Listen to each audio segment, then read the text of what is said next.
जय हिंद बच्चों, बहुत बहुत नमस्कार। तो आज हम क्लास 10th का जो चैप्टर नंबर 4 सीरीज में लाए हैं lecture number 3, carbon and its compound.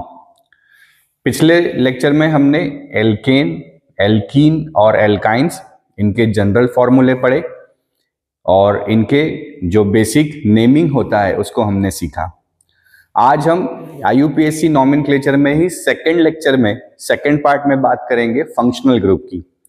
तो वैसे तो बहुत सारे फंक्शनल ग्रुप होते हैं, है ना, बट हमको जो मेन 10th क्लास के सिलेबस में है और जब आप 10th पास करके अगले साल 11th में आएंगे तो वहां पे हम बहुत डिटेल में डिस्कस करेंगे इस चीज को। तो यहाँ पे सिर्फ कुछ ही फंक्शनल ग्रुप्स हैं जिन्हें हमें पढ़ना है, तो उनकी नेमिंग कैसे की जाती है और कुछ अच्छे अच्छे PYQs जो हैं वो हम सॉल्व करेंगे। तो काफी इंपॉर्टेंट सा लेक्चर है ऑर्गेनिक केमिस्ट्री के हिसाब से, क्योंकि इसके बाद का जो लेक्चर होगा वो केमिकल प्रॉपर्टीज पे होगा। तो अनलेस एंड अनटिल जब तक हमें नेमिंग नहीं आती है कंपाउंड्स की और नेमिंग से स्ट्रक्चर ड्रॉ करते नहीं आता है, तब तक रिएक्शंस को लिखना और याद करना थोड़ा डिफिकल्ट हो जाता है। इसलिए इस लेक्चर को अच्छे से समझिए, पढ़िए, नोट्स बनाना चालू कीजिए। तो मेरा नाम है निखिल दुबे और आप देख रहे हैं मेरा प्यारा सा चैनल C फॉर केमिस्ट्री। तो स्टार्ट करते हैं हमारा लेक्चर। बात करते हैं आज फंक्शनल ग्रुप की। फंक्शनल ग्रुप बेसिकली क्या होता है, चलिए थोड़ा सा इसको एक हम अलग मैनर में समझने की कोशिश करते हैं कि सपोज क्या मेरा नाम है निखिल दुबे। तो अगर मैं सिर्फ यहां पे लिखूं निखिल दुबे तो इससे आपको कुछ ज्यादा इंफॉर्मेशन नहीं मिलेगी। ये आपको लगेगा कि हाँ ये किसी मेल का नेम है, ठीक है। बट जैसे ही अगर मैं यहाँ पे इस नाम के आगे डॉक्टर लगा दूं, DR लगा दूं, तो DR लगाते से ही आपको ये समझ में आएगा कि ये जो पर्टिकुलर बंदा है निखिल दुबे ये क्या है, डॉक्टर है। इसका मतलब जब हमारे नाम के आगे, वैसे तो मेरे नाम के आगे ER लगा हुआ है, ER का मतलब होता है इंजीनियर। तो जैसे ही हमारे नाम के आगे कुछ स्पेसिफिक ग्रुप ऑफ वर्ड्स को लगाया जाए, तो उस स्पेसिफिक ग्रुप ऑफ वर्ड्स को लगाने पे क्या हो रहा है, हमारी आइडेंटिटी पहचान में आ रही है, आइडेंटिटी बदल जाती है।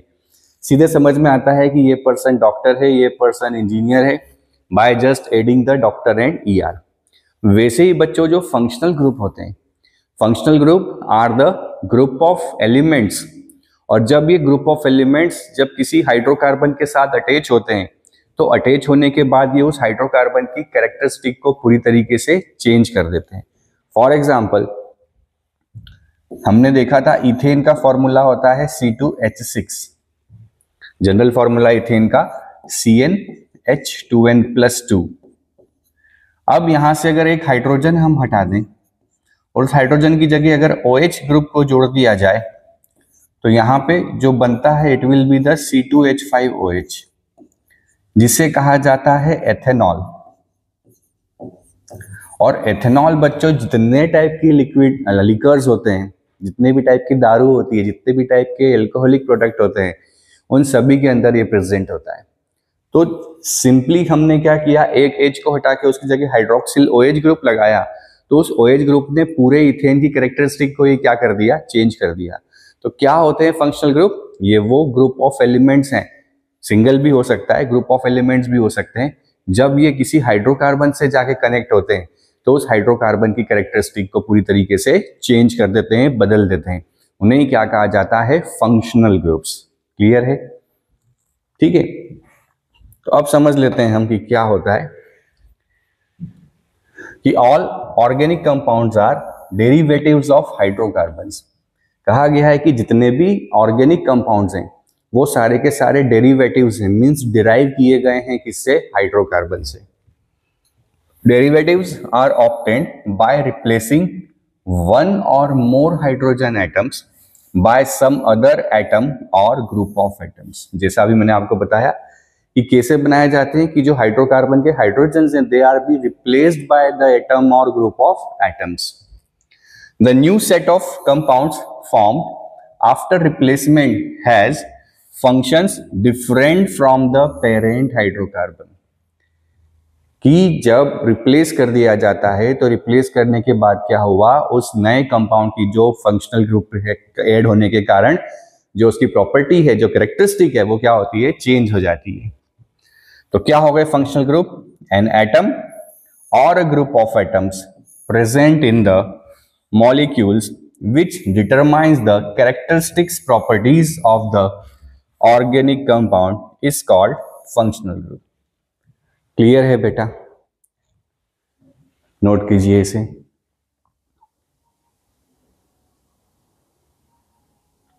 चलिए, अब हमें जो पढ़ना है उसमें मेनली हमें पढ़ता है हेलोजेंस को, हमें पढ़ना है एल्कोहल्स को, एल्डिहाइड्स को, कीटोन्स को और कार्बोक्सिलिक एसिड को। साथ में हम एस्टर को याद रखेंगे कि एस्टर्स क्या होते हैं और ईथर क्या होता है। सबसे पहला आता है हैलाइड, रिप्रेजेंट किया जाता है एक्स से। तो एक्स क्या क्या हो सकता है? एक्स फ्लोरीन हो सकता है, क्लोरीन हो सकता है, ब्रोमीन हो सकता है और आयोडीन हो सकता है। जैसे कि सपोज हमारे पास एक मीथेन है, उस मीथेन में से अगर एक हम हाइड्रोजन हटा दें और उसकी जगह क्लोरीन लगा दें तो क्या बन जाएगा? CH3Cl। अब इसका जो IUPAC होता है बेटा, IUPAC का जनरल स्ट्रक्चर जो है वो होता है हेलो एल्केन। जनरल स्ट्रक्चर क्या होता है इसका? Halo alkane. हेलो का मतलब हेलोजन है और एल्केन मतलब नंबर ऑफ कार्बन जितने हैं उसको काउंट करके आप उसका एल्केन बना लीजिए। तो जैसे यहाँ पे हम देख पा रहे हैं एक ही कार्बन है और एक कार्बन को हम क्या बोलते हैं in terms of alkene? Methane. तो इसका एल्केन तो क्या बन गया? मीथेन। अब हेलोजन की जगह कौन जुड़ा हुआ है? Cl। तो Cl को क्या लिखेंगे? हेलो नहीं लिखेंगे, हेलो तो एक जनरल नेम है कि फ्लोरीन क्या बन जाएगा? Fluoro. Fluorine becomes fluoro, chlorine becomes chloro, bromine becomes bromo और आयोडीन बिकम्स आयोडो। तो यहां पे क्लोरो है इसलिए नाम क्या हो जाएगा? क्लोरोमीथेन। क्या हो जाएगा? क्लोरोमीथेन। क्लियर है? सिमिलरली सपोज हमारे पास होता प्रोपेन। अब प्रोपेन में क्या पॉसिबिलिटी है बेटा कि यहां से भी एक हाइड्रोजन निकल सकता है, एक यहां से निकल सकता है, यहां से भी निकल सकता है, कहीं से भी जा सकता है। तो एक बार हम यहां से निकालते हैं और एक बार यहां से निकालते हैं। तो अगर यहां से निकाले तो क्या बनेगा? CH3 CH2 CH2Br और यहां से अगर निकाल दें तो क्या बनेगा? CH3 CH Br bond CH3। अब इनके नेमिंग में क्या डिफरेंस आ जाएगा कि जब अलग अलग पोजीशन पे ब्रोमीन है तो क्या करना पड़ेगा? इसकी नंबरिंग करनी पड़ेगी। तो इसको नंबर दे देते हैं 1, इसको नंबर दे दिया 2, इसको नंबर दे दिया 3। तो यहां नाम क्या हो जाएगा? ब्रोमीन 1 कार्बन पे है इसलिए नाम हो जाएगा 1 ब्रोमो प्रोपेन। क्या नाम हो जाएगा? 1 ब्रोमो प्रोपेन। यहां पे अगर फिर से नंबरिंग करें तो क्या बन जाएगा? 2 ब्रोमो प्रोपेन। नंबरिंग हमेशा लॉन्गेस्ट चेन की करते हैं, तो ये 3 कार्बन की लॉन्गेस्ट चेन है और ग्रुप को मिनिमम नंबर मिले वहां से नंबरिंग करते हैं। तो यहां से करते तो भी 1 2 3 होता, ग्रुप को सेकंड मिलता। यहां से करते तो भी 1 2 3 होता, ग्रुप को सेकंड मिलता। तो इस वाले का नाम हो गया 1 ब्रोमोप्रोपेन, इस वाले का नाम हो गया 2 ब्रोमोप्रोपेन। क्लियर है? आया समझ में? नोट कर लीजिए।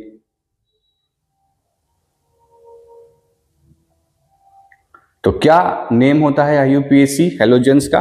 It is halo alkane. क्या होता है बच्चों? Halo alkane.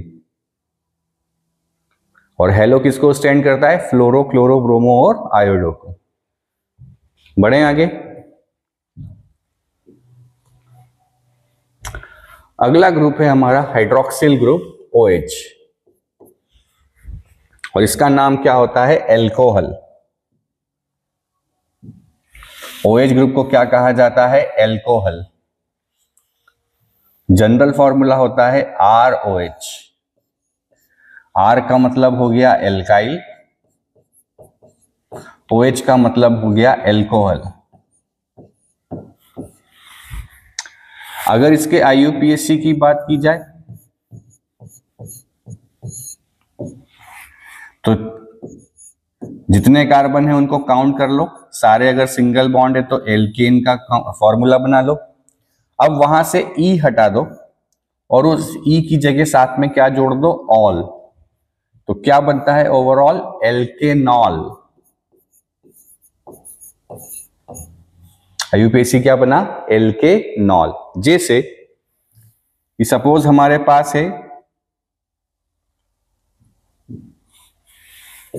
मीथेन, मीथेन में से एक हाइड्रोजन हटा दें और उसकी जगह लगा दें OH, तो क्या बन जाएगा? CH3OH।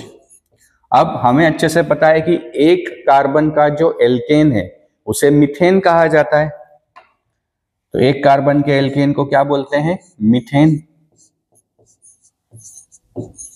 तो उस मीथेन का E हटाओ और पीछे क्या लगा दो? ऑल। तो नाम क्या हो गया बेटा? मेथेनॉल। क्या नाम हो गया? मेथेनॉल। सिमिलरली अगर हमारे पास इथेन है, उसमें से एक हाइड्रोजन हटाएं और उसकी जगह क्या लगा दें? OH, तो एक हाइड्रोजन हटा के क्या बनेगा? C2H5। अच्छा, इस C2H5 को ऐसे भी लिखा जा सकता है CH3 बॉन्ड CH2, तो C2H5OH।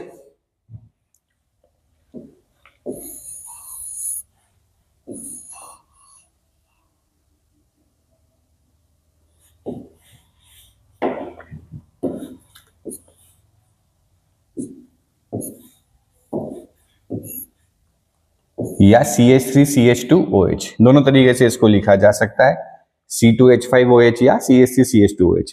अब दो कार्बन हमें दिख रहे हैं सिंगल बॉन्डेड, दो कार्बन सिंगल बॉन्डेड है तो उसका एल्केन क्या बनता है? इथेन। अब इथेन का E हटा के क्या लगा दे? ऑल, तो नाम क्या बन जाएगा? एथेनॉल। क्या नाम बन जाएगा? एथेनॉल। क्लियर है? चलिए, अब अगर यहां पे हम प्रोपेन ले लें तो फिर प्रोपेन में दो केस हो सकते हैं। एक तो हो सकता है CH3CH2CH2OH, कोने वाले से हाइड्रोजन निकाल दें, या क्या हो सकता है बीच वाले से एक हाइड्रोजन निकाल दें, तो CH3CHOH और ये ऐसा का ऐसा। दो केस पॉसिबल है, या तो कोने में से निकाल दें यहां से या यहां से, या फिर यहां से। तो चूंकि अब यहां से है तो अगर इसको नंबरिंग हम करें, ये होगा नंबर 1, ये होगा 2 और ये 3। इसमें नंबरिंग करें तो भी 1, 2 और 3। तो इसका नाम क्या हो जाएगा? Propane 1 all. पहले पे एल्कोहल है पर सेकंड वाले केस में क्या हो गया? Propane 2 all. क्या हो गया नाम? Propane 2 all. तो क्यों? क्योंकि नंबरिंग करने पे OH ग्रुप कहां पे जुड़ा है? सेकंड कार्बन पे, इसलिए नाम क्या हो गया इसका? Propane 2 all. क्लियर है? नोट कर लीजिए। वैसे बहुत वास्ट है बेटा IUPAC, हम बहुत वही पढ़ रहे हैं जो हमको सिलेबस में मेंशन है। क्लियर है? बढ़े आगे। चलिए, अगला आता है एल्डिहाइड। एल्डिहाइड ग्रुप का जनरल फॉर्मूला RCHO, स्ट्रक्चर में ऐसे लिखा जाता है, या इसको बिना बॉन्ड स्ट्रक्चर में ऐसे लिखें RCHO। ठीक है। अब ये जो एल्डिहाइड ग्रुप है, इसके कुछ जो मेंबर्स हैं उनके जनरल नाम भी बड़े फेमस हैं। तो सबसे पहले तो हम IUPAC देख लें क्या होता है इसमें। IUPAC में कि IUPAC में फिर वही सबसे पहले एल्केन काउंट कर लो। अच्छा, एक बात यहाँ पे आप देख सकते हो कि ये वो फंक्शनल ग्रुप है जिसके खुद के पास कार्बन है, तो इसका कार्बन भी क्या होगा? चेन में काउंट होगा। Carbon will be countable in chain. ठीक है, तो इस फंक्शनल ग्रुप के कार्बन को भी आपको क्या करना है? IUPAC की चेन में काउंट करना है। तो आईयूपीएसी बनाते समय अगर सारे कार्बन सिंगल बॉन्डेड है तो एल्केन का फॉर्मूला बना लो, उसका ई हटाओ और पीछे क्या जोड़ दो, अल। तो आईयूपीएसी क्या बन जाएगा इसका, एल्केनल। एल्कोहल में था एल्केनॉल, यहां क्या बनेगा, एल्केनल। जैसे इस फैमिली का जो फर्स्ट मेंबर है, आर की जगह क्या लगाते हैं, एच, एक कार्बन का कंपाउंड, तो इसको ऐसे भी लिख सकते हैं HCHO। अब बच्चों इसका जो जनरल नाम है,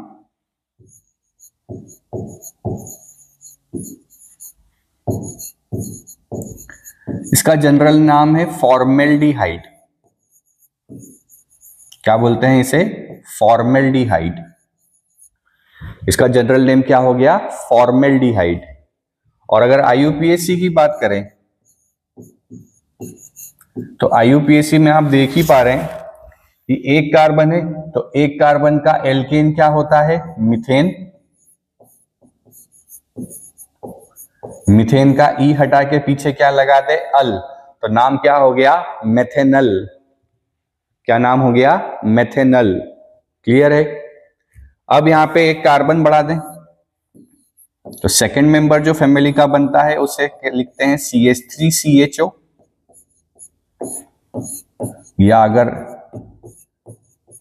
ऐसे लिखें तो CH3CHO। ये कंप्लीट बॉन्ड स्ट्रक्चर हो गया। इसका जो जनरल नाम है वो हो जाएगा एसीटेल्डिहाइड। जनरल नाम क्या है इसका, एसीटेल्डिहाइड। अब यहां पे आईयूपीएसी बनाए तो टोटल कार्बन 2 दिख रहे हैं और दोनों सिंगल बॉन्ड में, तो 2 कार्बन को क्या बोला जाता है, इथेन। इथेन का ई हटा के क्या लगा दे पीछे, अल, तो नाम क्या हो गया, एथेनल। क्या नाम हो गया, एथेनल। क्लियर है। तीसरा, 3 कार्बन का एल्डिहाइड, तो क्या हो जाएगा, CH3CH2CHO। अब यहां कोई स्पेशल नाम नहीं है तो इसको प्रोपेन एल्डिहाइड ही बोला जाता है। पर आईयूपीएसी अगर लिखें तो क्या होगा, प्रोपेनल। प्रोपेनल, एल्डिहाइड की जगह क्या लग जाएगा, अल। तो प्रोपेन एल्डिहाइड इसका जनरल नेम, और आईयूपीएसी क्या हो गया, प्रोपेनल। नोट कर लीजिए इसे।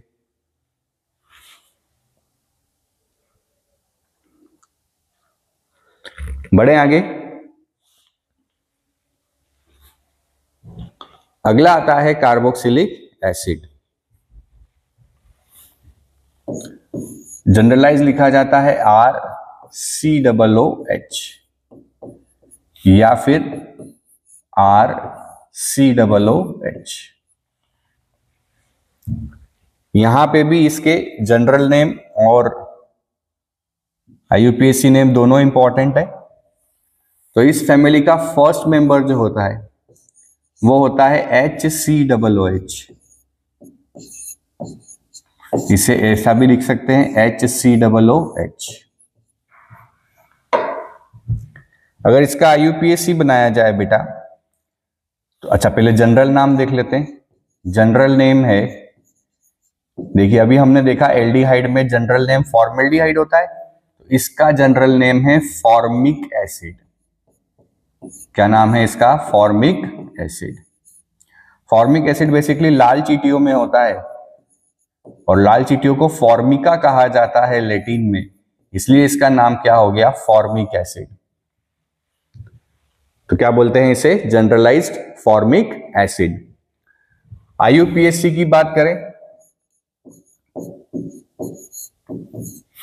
तो आईयूपीएसी में करना वही है, पहले कार्बन गिन के एल्केन बना लो और ई हटा के उसके पीछे क्या लगा दो, ओइक एसिड। क्या लगा दो उसके पीछे, ओइक एसिड। तो आईयूपीएसी क्या हो गया, एल्केनोइक एसिड। क्या हो गया आईयूपीएसी, एल्केनोइक एसिड। क्लियर है, नोट कीजिए इतना, फिर आगे बढ़ते हैं। एल्केनोइक एसिड। क्लियर है। तो चलो इसका क्या बन जाएगा आईयूपीएसी, जल्दी से बताएं मुझे, कितने कार्बन दिख रहे हैं हमें? एक ही कार्बन दिख रहा है। एक कार्बन के एल्केन को क्या कहा जाता है? मीथेन। तो मीथेन का ई हटा के पीछे क्या लगा दें? Oic acid. तो नाम क्या हो जाएगा बच्चों? Methanoic acid. क्या बोला जाएगा नाम? Methanoic acid. Similarly second member कौन हो जाएगा? CH3 COOH, या ऐसे भी लिखा जा सकता है CH3 COOH। इसका जनरलाइज नाम है एसिटिक एसिड। क्या कहा जाता है इसे? Acetic acid. जनरल नाम जिनके बता रहा हूं वो आपको मुंह जबानी याद होने चाहिए, क्योंकि एग्जाम में ऐसे भी पूछा जा सकता है। तो इसे क्या कहा जाता है? Acetic acid. What will be the IUPAC of this one? जल्दी से बताइए।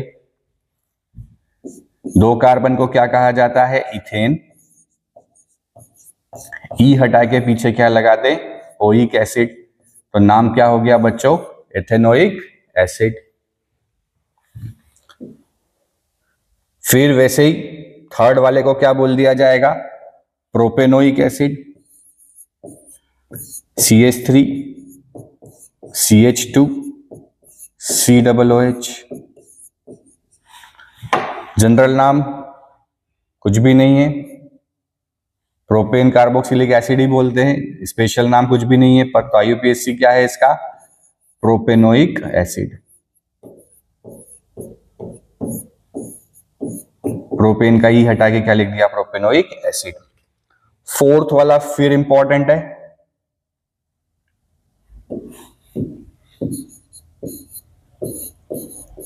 CH3 CH2 CH2 COOH। इसका जनरल नाम है ब्यूट्रिक एसिड। Butyric acid. ऐसा इसलिए बोलते हैं क्योंकि रेंसिड बटर में होता है। जब बटर खराब हो जाता है तो ये एसिड बनाता है। तो रेंसिड बटर में प्रेजेंट है, इसलिए क्या बोला जाता है? Butyric acid. IUPAC वही बन जाएगा वापिस। 4 कार्बन है तो ब्यूटेन। ई हटा के पीछे क्या लगा दें? Oic acid. तो नाम क्या हो गया? Butanoic acid. क्लियर है? तो ये हो गया आपका कार्बोक्सिलिक एसिड। क्लियर है? नोट कर लीजिए।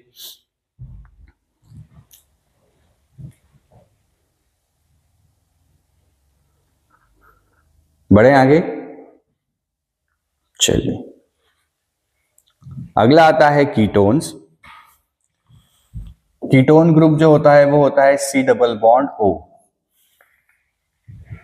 अच्छा, कीटोन में आप देख सकते हो, अगर OH लगा दें तो कार्बोक्सिलिक एसिड बन जाएगा, अगर यहाँ H लगा दे तो एल्डिहाइड बन जाएगा, है ना। अब कीटोन के अंदर प्रॉब्लम क्या है बेटा? देखो, प्रॉब्लम बड़ी प्यारी सी प्रॉब्लम है। इस फंक्शनल ग्रुप के आगे अगर आपने H लगा दिया तो एल्डिहाइड बन जाएगा। तो पहला ही मेंबर जो यहाँ पे होता है, उस पहले मेंबर में 3 कार्बन होते हैं। अभी तक सबके पहले मेंबर में कितने कार्बन हो रहे थे? 1। पर कीटोन के पहला ही मेंबर जो फैमिली का है उसमें कितने कार्बन है? 3 कार्बन है। तो यहाँ पे उसका जनरल नाम भी बड़ा फेमस है। तो पहला मेंबर जो यहाँ होता है वो होता है CH3 C double bond O CH3। इसका जो जनरल नेम है इसे कहा जाता है एसीटोन। क्या बोलते हैं? Acetone, nail polish remover. It is nail polish remover.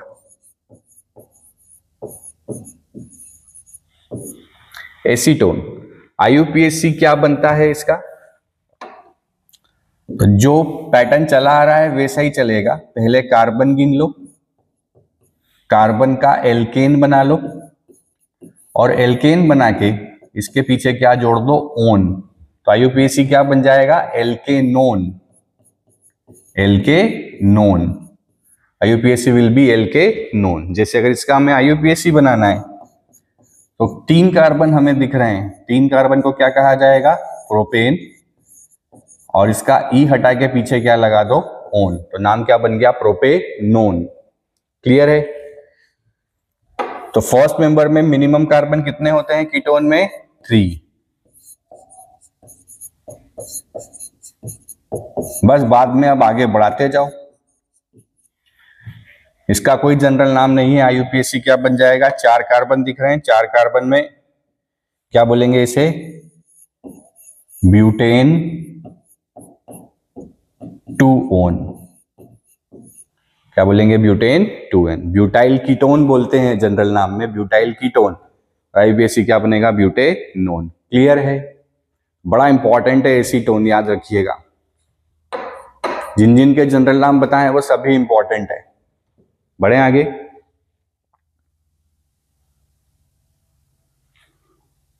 चलिए, तो ये हमने अभी पढ़ा। हेलोजन में प्रीफिक्स क्लोरोब्रोमो होता है, एल्कोहल में सफिक्स होता है, हमेशा पीछे लगता है ऑल। एल्डिहाइड में सफिक्स होता है, क्या लगता है, अल। यहां ऑल लिखा हुआ है, it will be al. Ketone में सफिक्स क्या लगता है, ओन।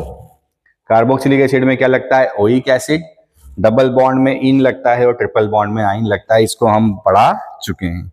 क्लियर है बच्चों, आया समझ में? थोड़ा सा आपको याद तो रखना पड़ेगा इस चीज को। ठीक है, बढ़े आगे। अगला क्वेश्चन बड़ा इंपॉर्टेंट सा आता है, होमोलॉगस सीरीज। क्या चीज, होमोलॉगस सीरीज। आपने क्या एक चीज गौर की, वैसे तो नहीं की होगी मुझे पता है, चलिए मैं आपको फिर से बताता हूं। स्टार्टिंग से चलते हैं, यहां से। ये मीथेन था, 1 कार्बन। इसके बाद क्या आता है, इथेन,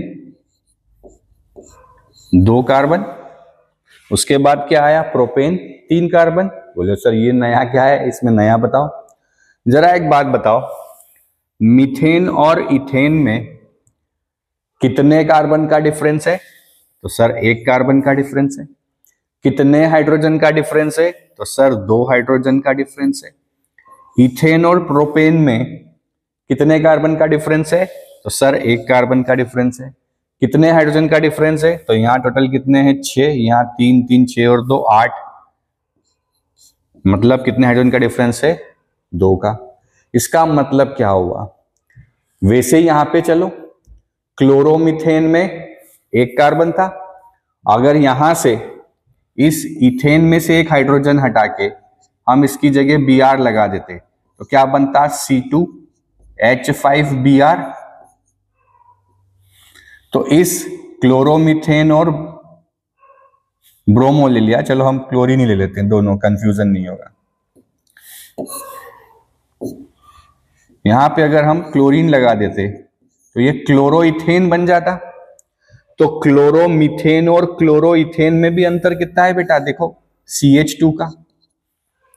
फिर क्लोरोइथेन और ब्रोमोप्रोपेन में भी अंतर किसका है, CH2 का। आगे चलो, देखते जाओ, बढ़िया चीज। ये तो बता चुके। मेथेनॉल और एथेनॉल में अंतर भी कितना है, CH2 का। एथेनॉल और प्रोपेनॉल में अंतर भी कितना है, CH2 का। आगे चलो, फॉर्मेल्डिहाइड और एसिटाल्डिहाइड में अंतर भी कितना है, CH2 का। एसिटाल्डिहाइड और प्रोपेनल्डिहाइड में भी अंतर कितना है, CH2 का। इसका मतलब ये हो रहा है, आप किसी भी ऑर्गेनिक कंपाउंड की फैमिली को जब लिखोगे तो उसके पहले और दूसरे मेंबर में हमेशा अंतर कितने का आता है, CH2 का।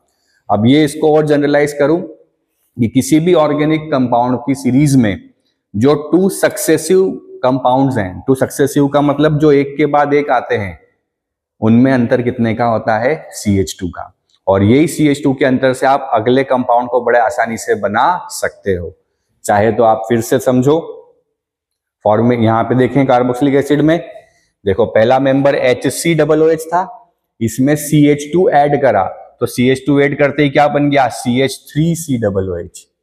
इसमें फिर से CH2 ऐड करो तो क्या बनेगा, C2H5COOH। इसमें फिर से CH2 ऐड कर दो तो C3H7। इस पूरे को क्या लिखा जा सकता है, C3H7COOH। इसका मतलब जो नया फैमिली मेंबर है वो अपने पहले वाले से कितना ज्यादा होता है, CH2 ज्यादा होता है, और इसे ही क्या कहा जाता है, होमोलॉगस सीरीज कहा जाता है। तो किसी भी अगर आपको फैमिली का फर्स्ट मेंबर पता है तो आप आसानी से क्या कर सकते हो, सारे मेंबर को लिख सकते हो। जैसे अगर हम एल्कोहल फैमिली को डिफाइन करें तो हमें पता है पहला मेंबर होता है मेथेनॉल, इसमें CH2 जोड़ो तो क्या बन जाएगा, एथेनॉल C2H5OH। इसमें CH2 जोड़ो तो बनेगा प्रोपेनॉल C3H7OH। जैसे आपको बोल दिया कि इथीन, पहला मेंबर एल्काइन फैमिली का इथीन, इसका अगला क्या होगा, तो प्रोपीन, क्या करना है, CH2 जोड़ दो तो क्या बन जाएगा, C3H6। अगला ब्यूटीन बनाना है तो CH2 जोड़ दो, क्या बन जाएगा, C4H8। अगर आपको एल्काइन बनाना है, एल्काइन का पहला मेंबर होता है C2H2, CH2 जोड़ दो तो क्या बनेगा, C3H4। तो प्रोपाइन क्या बन गया, प्रोपाइन, इसमें फिर से CH2 जोड़ दो तो क्या बनेगा, C4H6 ब्यूटाइन। इस तरीके से आप किसी भी ऑर्गेनिक कंपाउंड सीरीज को इजीली बना सकते हैं। तो क्या लिखा है, it is a group of organic compounds having a similar structure and chemical properties in which the successive compounds differ by a CH2 group। उनके सक्सेसिव कंपाउंड्स में कितना डिफर होता है, CH2 ग्रुप का अंतर होता है। तो ये तो स्ट्रक्चर वाइज हो गया। अच्छा, अगर बाय मास हम देखें तो CH2 का मास निकाल लें, कार्बन का मास होता है 12, हाइड्रोजन का होता है 1, 2 हाइड्रोजन है तो 2, 12 और 2 कितना, 14। मतलब इन दोनों के मास में अंतर कितने का आएगा, 14 का। दूसरा वाला हमेशा 14 ज्यादा होगा क्योंकि उसमें CH2 ज्यादा है। तो बाय मास डिफरेंस कितने का आता है, 14 का, और बाय फॉर्मूला डिफरेंस कितने का आता है, CH2 का। तो इन्हीं सारी सीरीज को क्या कहा जाता है, होमोलॉगस सीरीज। और ये अंड शंड वाला इंपॉर्टेंट पार्ट है, बहुत बारे क्वेश्चन एग्जाम में पूछा हुआ है कि what is homologous series, homologous series क्या होती है। क्लियर है, आया समझ में, बढ़े आगे। चलिए नेक्स्ट देखें, कैरेक्टरिस्टिक ऑफ होमोलॉगस सीरीज क्या बोल रहा है, each member of the series differ from preceding one by addition of a CH2 group and by 14 AMU। Mass wise कितना, 14, और स्ट्रक्चर वाइज कितना, CH2। All members of homologous series have the same general formula. एक ही family के लिए निकालेंगे। For example, general formula alkane is CnH2n+2 and alkene is CnH2n। तो सारे मिथेन, इथेन, प्रोपेन इसी फॉर्मूले से डिराइव किए थे हमने। The physical properties of the member show a gradation in properties as their molecular mass increases. Physical property क्या होता है, चेंज होती जाती है। जैसे बॉइलिंग पॉइंट पूछ लिया जाए कि इथेन, प्रोपेन, ब्यूटेन में सबसे ज्यादा बॉइलिंग पॉइंट किसका है, तो ब्यूटेन का। जैसे जैसे कार्बन बढ़ते हैं वैसे वैसे बॉइलिंग पॉइंट बढ़ता है। तो फिजिकल प्रॉपर्टीज जो है वो सीरीज बढ़ने से क्या होती है, चेंज होने लगती है। The chemical properties also show a gradient similarity. For example, methane and ethane react with chlorine to form methyl chloride and ethyl chloride respectively. All में अच्छा, केमिकल प्रॉपर्टीज वैसे तो नॉर्मली एक जैसी रिएक्शन करते हैं, पर कभी कभी थोड़ा चेंज आता है, बहुत ज्यादा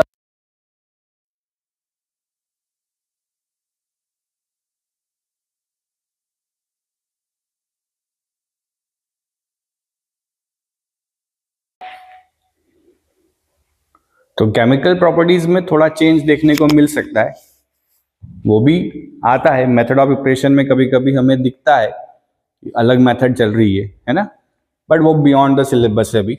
last, all members of a homologous series can be prepared by same general method of operation. But इनको बनाने की जो मेथड ऑफ ऑपरेशन है वो क्या होती है, सेम होती है। तो आप तो ये 3-4 याद रखिएगा स्टार्टिंग की, ये बड़ी इंपॉर्टेंट है और एग्जाम में पूछी गई है। क्लियर है, आया समझ में, बढ़े आगे। चलिए अब आ गए हैं क्या चीज, PYQs आपके फेवरेट। पहला है, how many structural isomers can be drawn for pentane. अच्छा, आइसोमर्स क्या होते हैं, सबसे पहली बात तो ये आइसोमर का मतलब ये होता है बेटा, same molecular formula but different structure, same molecular formula but different structure. इनका स्ट्रक्चर क्या होता है? डिफरेंट होता है। पता कैसे चलेगा कि स्ट्रक्चर अलग हुआ है? इनके IUPAC नेम जब बनाए जाएंगे तो IUPAC नेम क्या आएंगे? अलग अलग। जैसे यहाँ पे हम देखते हैं कि पेंटेन का बनाना है तो सबसे पहले पेंटेन बना दे 5 कार्बन के साथ,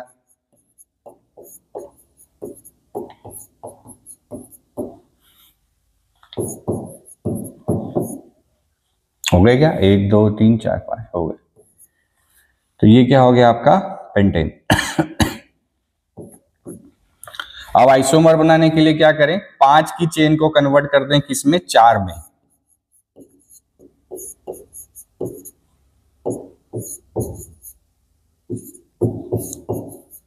तो सर बचा हुआ कहां लगाना है?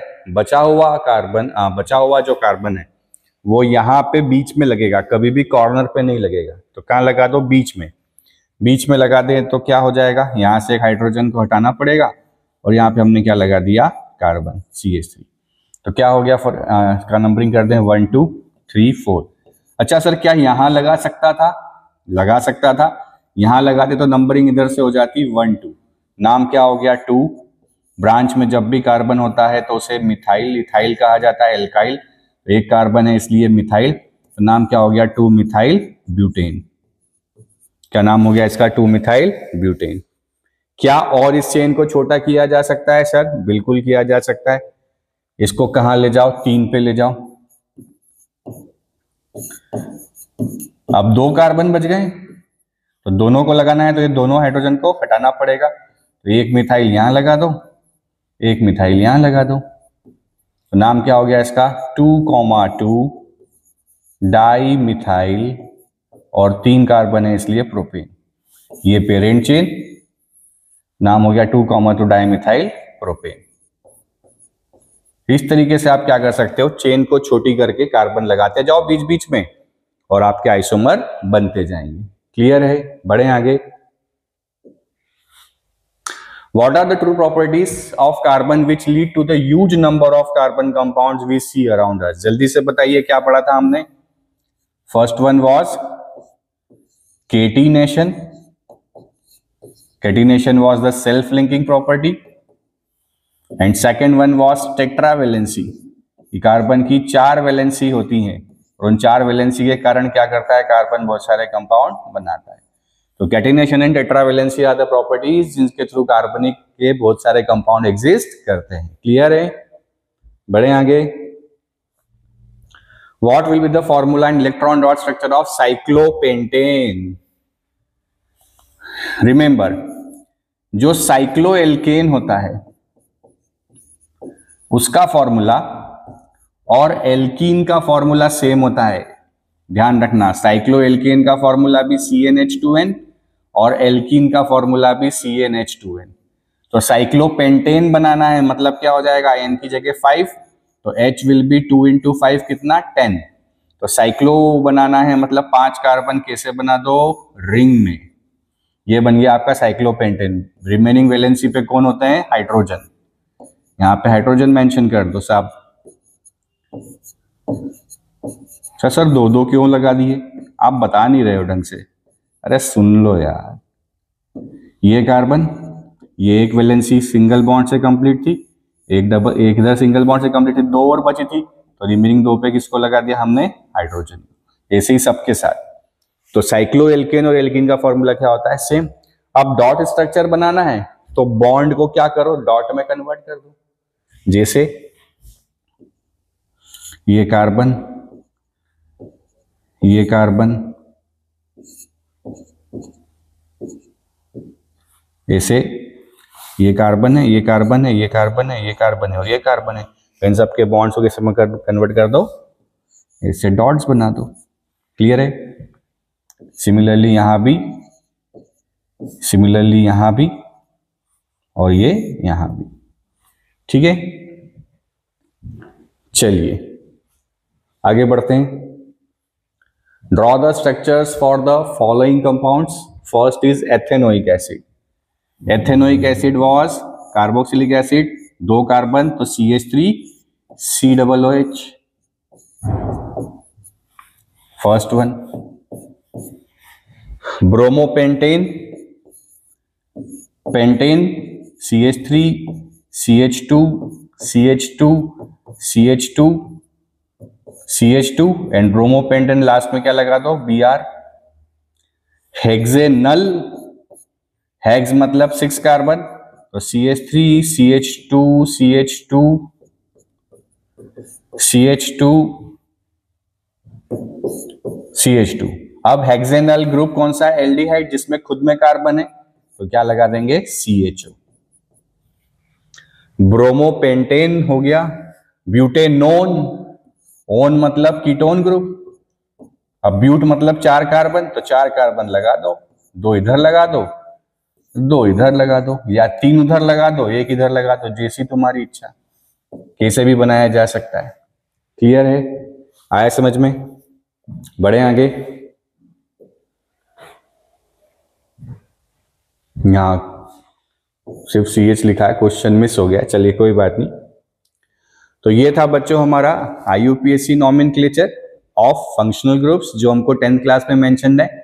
एक PYQ सीरीज में लेके आने वाला हूं, जैसे ये खत्म होगा लेक्चर वाइज सीरीज, तो हम फिर PYQ करेंगे हर वीक में, हर एक वीक में एक पूरे चैप्टर का रिकॉल करके उसके PYQs करेंगे सारे, ठीक है। तो PYQ की चिंता ना करिए, आप अभी थ्योरी पे जो है अपना फोकस कीजिए, थ्योरी अच्छे से समझिए, PYQ अपने आप बनेंगे। तो ऐसे ही पढ़ते रहिए, हंसते रहिए, मुस्कुराते रहिए, और वीडियो अच्छा लगे तो please please please like subscribe करते रहिए। Thank you.